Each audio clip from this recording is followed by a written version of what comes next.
മഴവിൽ സഖ്യമുണ്ട് എന്ന് പിന്നെ ഇടതുപക്ഷത്തെ തന്നെ ആരോപിക്കുന്നത് UDF-ന്റെ ഭാഗത്ത് വർഗീയ ശക്തികളൊക്കെ ചേർത്തുകൊണ്ട്.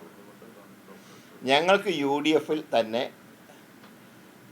നല്ല കരുത്തുള്ള പാർട്ടികളുണ്ട്.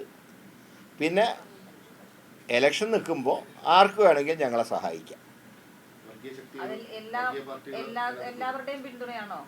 വോട്ടർ പട്ടികയുള്ളവരുടെയൊക്കെ വോട്ടല്ലേ നമ്മൾ ചോദിക്കുക. അല്ലാതെ ഒരാളോട് നിന്നിട്ട് ഞാൻ നിന്ന സ്ഥാനാർത്ഥിയാണ്, നിങ്ങൾ മറ്റേ വർഗീയ പാർട്ടിയാണോ, അതുകൊണ്ട് വോട്ട് വേണ്ട, അങ്ങനെ ഏതെങ്കിലും സ്ഥാനാർത്ഥി ഇന്ന് വരെ നടന്ന ഏതെങ്കിലും ഇലക്ഷനിൽ വോട്ട് ചോദിച്ചിട്ടുണ്ടോ? ഇല്ലല്ലോ. വോട്ടർ പട്ടികയുള്ളവർക്ക് വോട്ട് ചെയ്യാം. പക്ഷേ ഭൂരിപക്ഷ വർഗീയതയും ന്യൂനപക്ഷ വർഗീയതയും രണ്ടിനെ എതിർക്കുന്ന സമീപനമാണ് ഇന്ത്യൻ നാഷണൽ കോൺഗ്രസിന് UDF-നുള്ളത്. അങ്ങനെ ഒരു വോട്ടർ പട്ടികയുള്ളവരുടെ വോട്ടൊക്കെ ചെയ്യാം. പക്ഷേ ഞങ്ങളുടെ നയം, ആ നയത്തിൽ ഞങ്ങൾ വെള്ളം ചേർക്കില്ല. ഞങ്ങൾക്ക് അങ്ങനെ വോട്ട് ചെയ്തു എന്ന് വിചാരിച്ചിട്ട് അവരോട് അങ്ങനത്തെ സോഫ്റ്റ് കോർണറൊന്നുമില്ല.